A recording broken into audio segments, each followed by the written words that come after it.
Hi Noah, how are you? Hey Robin, how's it going? Good morning. Good morning.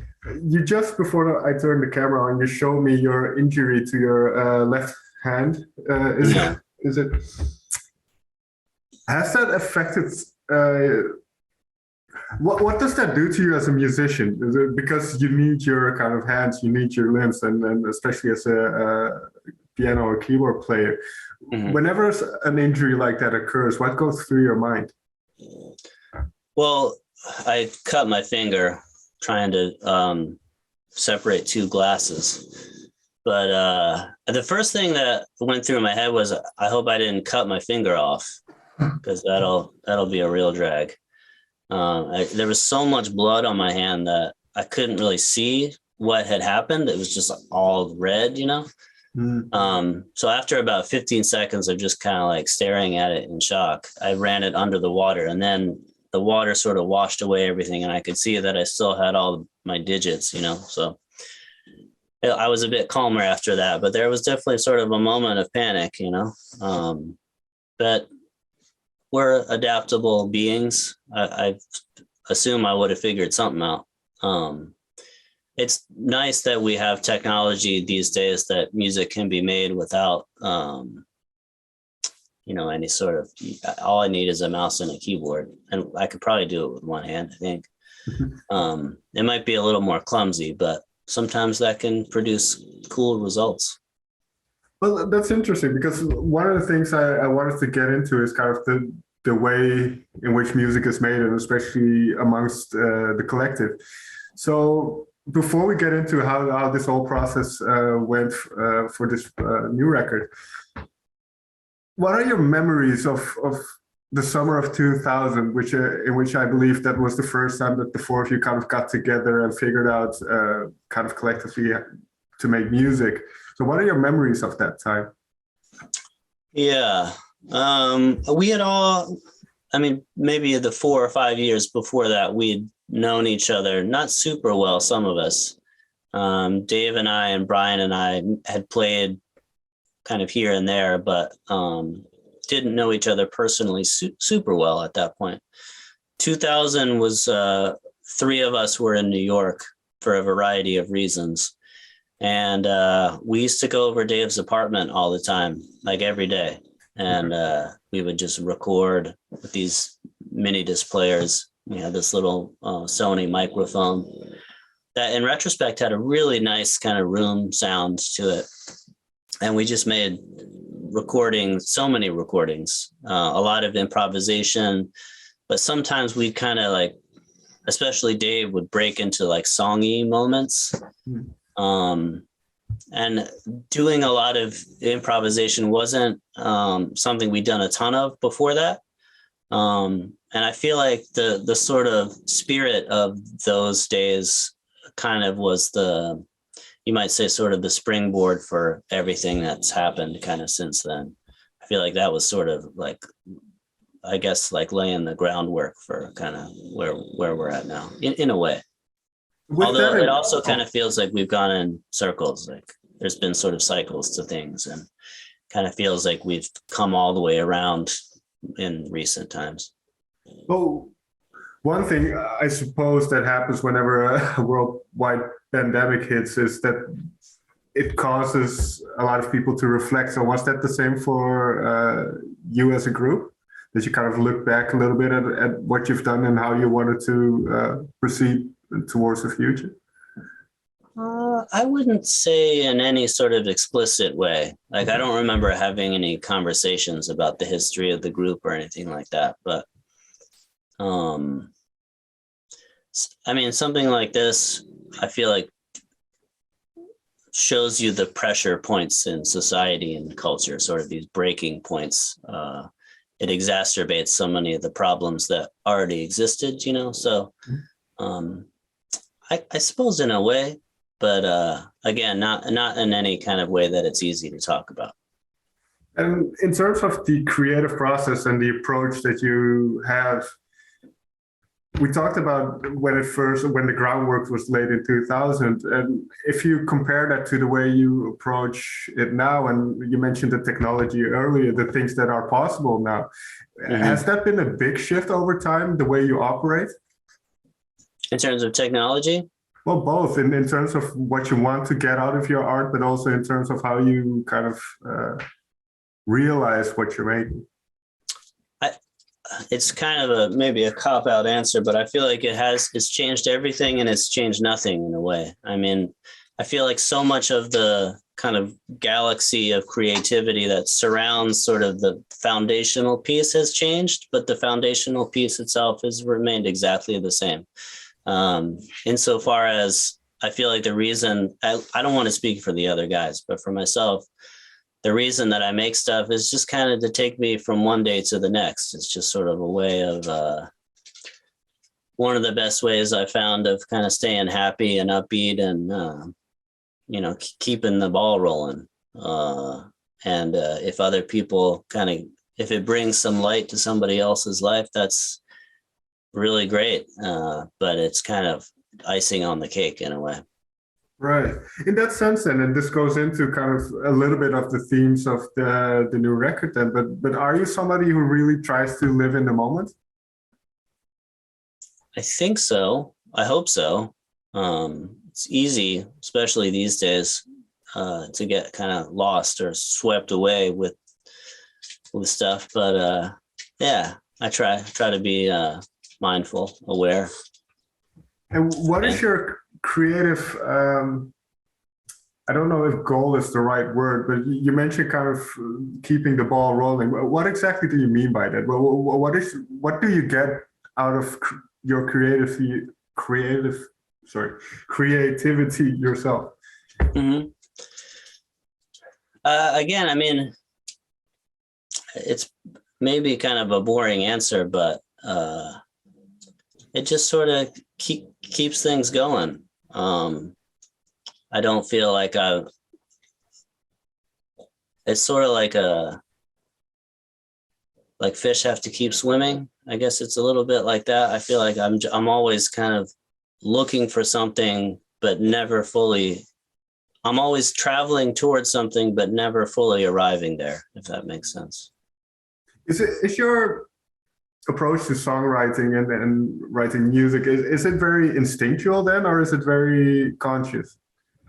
It's hopefully a marriage of the two things. I mean, I feel like there's a side to it that's kind of totally removed from thought or any sort of process of thought. But then perhaps sort of the genesis of a song will be more in that zone. And then all the editing and sort of crafting of the thing after that, it moves to a kind of different world where it's all kind of mental and considered and thought out. So hopefully it's kind of like a balance of those two things. But overall, I hope the music is just sort of some kind of reflection or mirror of who we are and kind of what we're going through. And I think I can speak for all of us when I say we just want it to be true and kind of like real in some sense, at least for us. With that in mind, what was the starting point for what ended up being Time Skiffs? Was there for you sort of a key time or a key period where a lot of that came together, the kind of the initial ideas? Yeah. It started with the other three guys, actually. I wasn't really a part of it. I think I was doing Bowie's stuff, maybe touring or something. But they had agreed to do a show at this place called the Music Box in New Orleans. I think this is maybe early 2018, maybe even before that.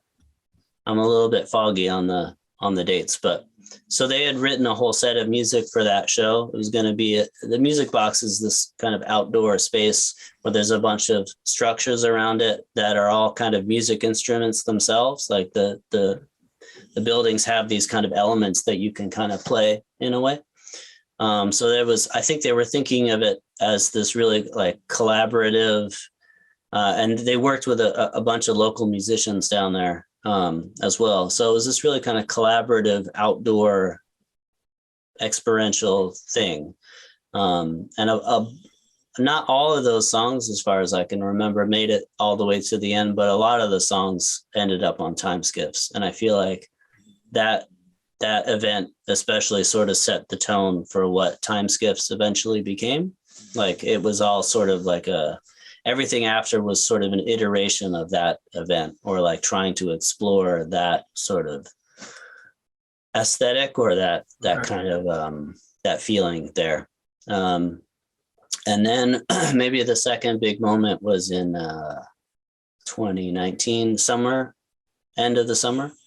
We got together, we rented a house outside of Nashville and spent 3 weeks really bringing like a whole bunch of songs to the table and trying to kind of see what worked and what didn't. And then there was another session just before the pandemic wave kind of crashed on the US in January of 2020.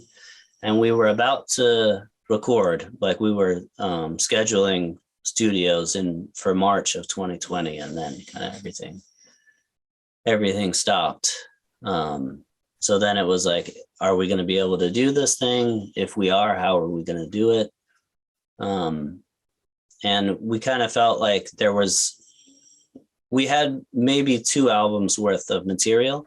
Like we had a lot of songs, and we felt like there was a handful of songs that really relied on the more kind of performative aspects of us being in a room together and just kind of feeling where the other guys were going. But there were songs that were more kind of rigid structurally, and like the tempo was more consistent. And we felt like maybe we could pull those off remote. So that's eventually what we did. Right. A couple of things then. That initial moment of either of you sharing a song idea with the group, what is that like? Has it become so natural that you don't even think about it, or is there still a bit of anxiety or when you show these ideas? Or I can't speak for the rest of the guys. I'd wager that you'd get a range of responses to that question, but for me, it's there's no anxiety whatsoever. To the point where if I think I shared maybe like 30 some songs, and I hope that there'd be a couple that would resonate with them. But even if they were like, I don't get it. I'd feel kind of bad, but I'd just make those songs into something else. Like I used to feel like I had to kind of know if I was writing a song, where it was going to go, whether it would be my own thing or if it was going to be a band song. But I don't know if I've just sort of grown out of that, or we've just had enough experience working with each other's songs that I feel like it doesn't really matter so much anymore. I can just kind of write something, and maybe it'll grow into something with the group, but maybe it won't. And either way, I think we all just try to do what's best for the song. Ultimately, like you try to remove yourself from the equation and your ego, even though it's difficult sometimes, and just try to work in service of the song. So whatever is working for the song, that's what you try to do. And I suppose, as you mentioned, it helps that you all are very independent artists as well, that you can always use it for your own albums or your own projects. So that it's not like an idea is shut down and then it stops existing. Yeah, it's not like a full rejection if it doesn't work with the group. And there's been a lot of songs like that where it just didn't. I mean, like I said, I had maybe 30 some demos, and I think we chose like 3. So. This is a little bit unfair, but which was the favorite of the 3? The favorite of the 3? Well, the first half of Prester John was somebody had a response to that, so we worked on that. There was actually a couple other ones that the other guys liked, but we couldn't figure them out really. And sometimes that happens. Usually what that means is we'll reapproach it at another time, but I feel like we had so many songs this time that maybe that won't happen, but we'll see. Well, that's an interesting thought, because having ideas is one thing, but then figuring out collectively how to as you mentioned, stay in service of the song and make it into something that you're happy with. Is that an arduous process? Is that something that over the years you've have become very comfortable with, or is it a very difficult process? You kind of never know. There are times where everything goes really smoothly and the thing gets really fully realized really quickly without much work or without a whole lot of discussion or back and forth. And other times, I mean, a song like Strung with Everything went through a bunch of different versions, and there was maybe 3 or 4 different drum beats, especially for the front half. The back half happened like that, but the front half took a long time to kind of sort it out, especially in terms of the arrangements and like what everybody was going to play, and what parts they were going to play. And was it too busy? Was it not busy enough? Like sometimes songs can be really kind of tricky to get sort of the balance right. The musical landscape then, for instance, with Strung with Everything, what I hear in the intro is the first half of the song is our horns, our sitars, I think. So how do you, as you mentioned, figure out, okay, now there's enough in it, or this works together, instead of just throwing everything in there and it being muddled in a way? Yeah, it's a lot of trial and error. It's kind of like cooking in a way, like it just tastes good when it's right, you know? And that's sort of how I feel about arrangements for songs. Like, it's hard to say why it feels good, but you know that it feels better than it was before. And that's just sort of these kind of incremental steps of like, well, what if you didn't play in this moment? Or what if you switched to like something busier in this part? Yeah, it's a lot of trial and error if things aren't working, but sometimes there's just like serendipitous accidents or moments. I think it's important to be to really be paying attention, because you want to notice when those things happen, and sometimes it's difficult to do so, I guess. Especially if you're working on something for a really long time and things aren't working, you get frustrated. It can be, you start to lose perspective, you know? So sometimes you just gotta agree to drop the thing and reapproach it at another time. But it's rare that it gets to that point with us. Is that true then for the textures and the sound choices as well? For instance, I heard a marimba, I think it was Walker. There are all these interesting choices that you make. And is that the result of just a mindset for that particular week that you're working on it, or how is that trial and error as well? Just finding the right sounds or finding the right textures? Yeah, it's a bit trial and error, but it's also just sort of a reflection of what kind of sounds and tones we're into at the time. Maybe you heard it on a record you just got, some kind of sound. It would be like, oh, it would be cool to do that sort of chromatic percussion kind of thing, or a film, or it can come from anywhere, even just hearing a weird sound out in the woods or something like that, you know? Yeah, there's no kind of consistent source for it, but yeah, if you're just paying attention, hopefully stuff kind of inspires you. Let's get to Prester John then, because I find it interesting. From what I've read, and then you mentioned a little bit just now, that those were 2 song ideas that kind of were melded together in some way. Yeah. Thematically, and those kind of, do you discuss amongst the 4 of you thematically what direction a song or an album will take, and how do you kind of get on the same page in terms of what you're writing? I mean, musically, there's a lot of conversation about how things are going to fit together and what sort of the pillars aesthetically of the thing are going to be. But lyrically, there's almost zero discussion.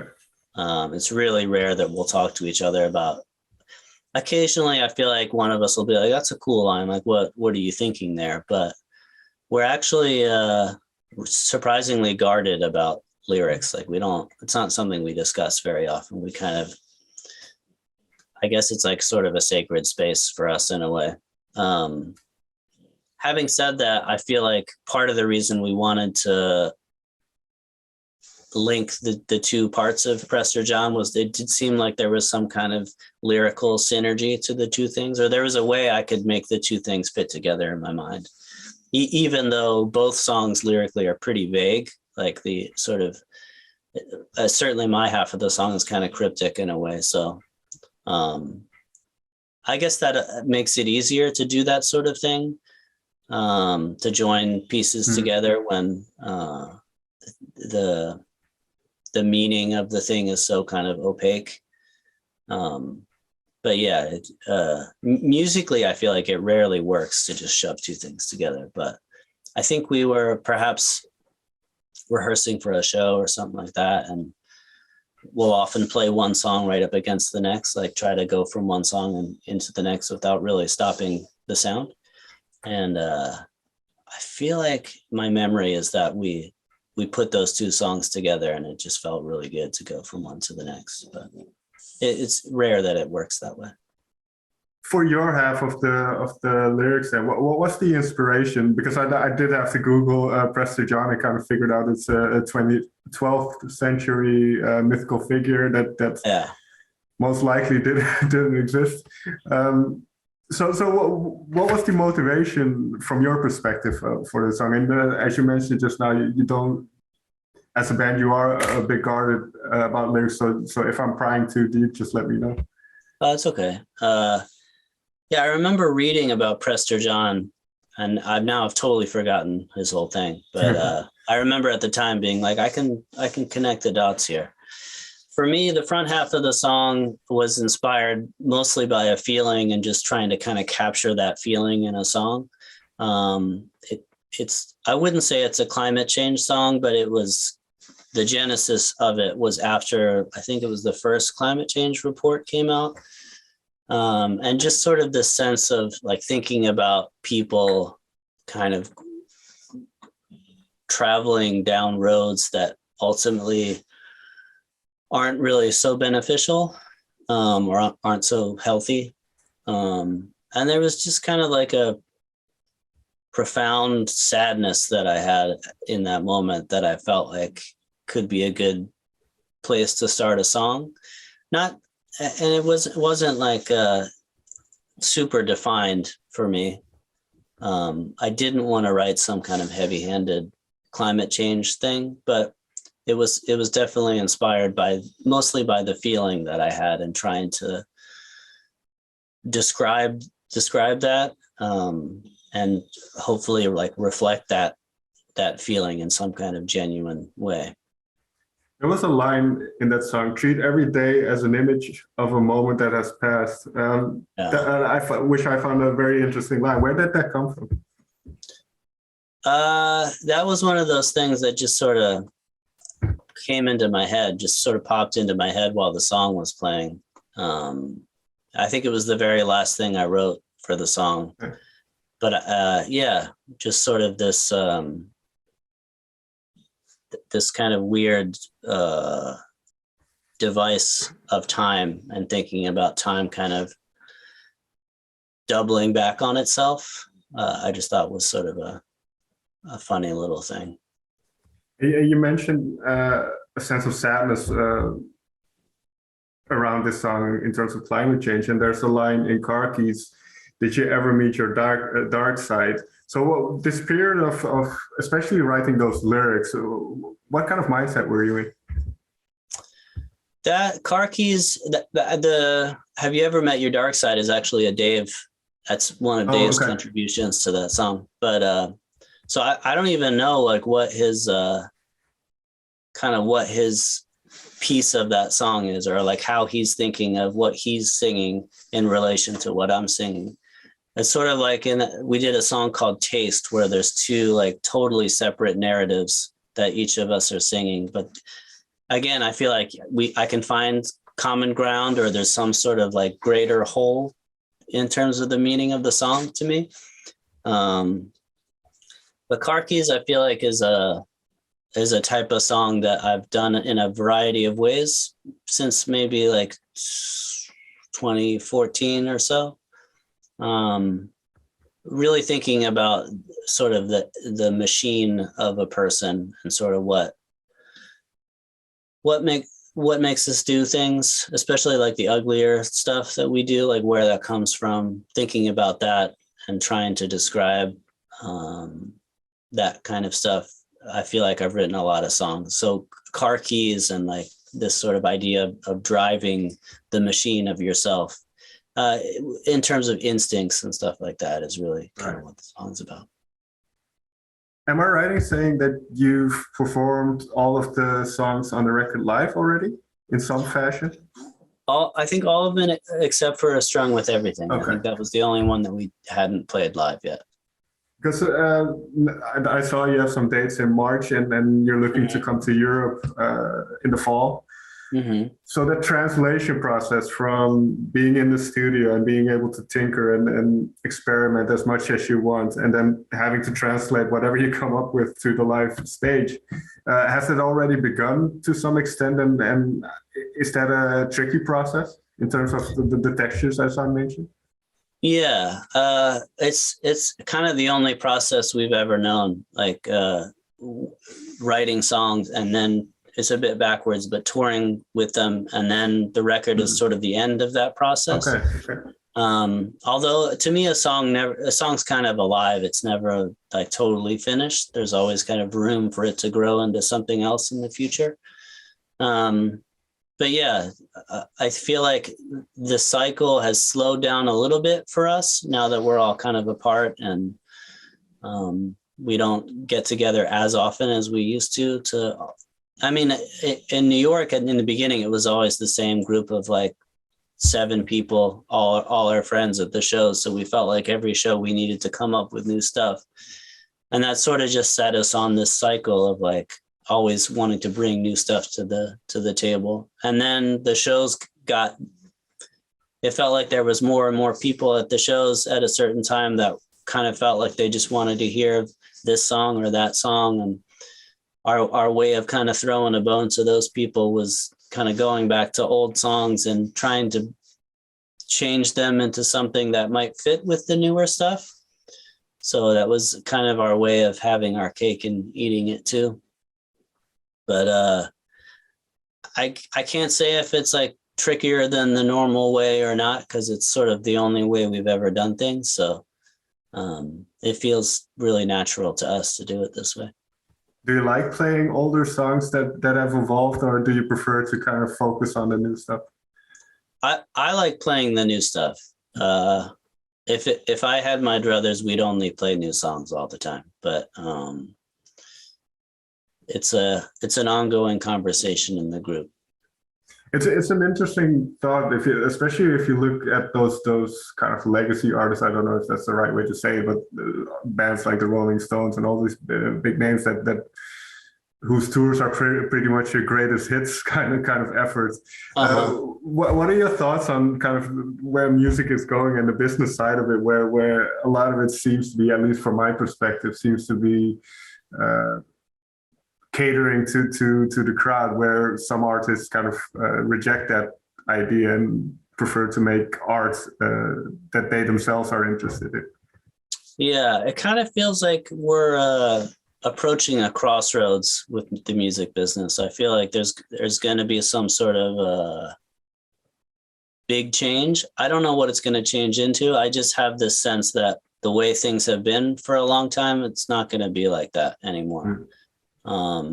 Again, it's hard for me to predict where it's going to go. I just sort of feel pretty confident that we're not going to just kind of keep going the way that we're going.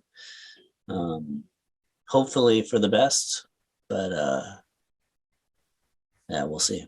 Yeah, we'll see. Final question then. When in the process did the title Time Skiffs pop into the ether?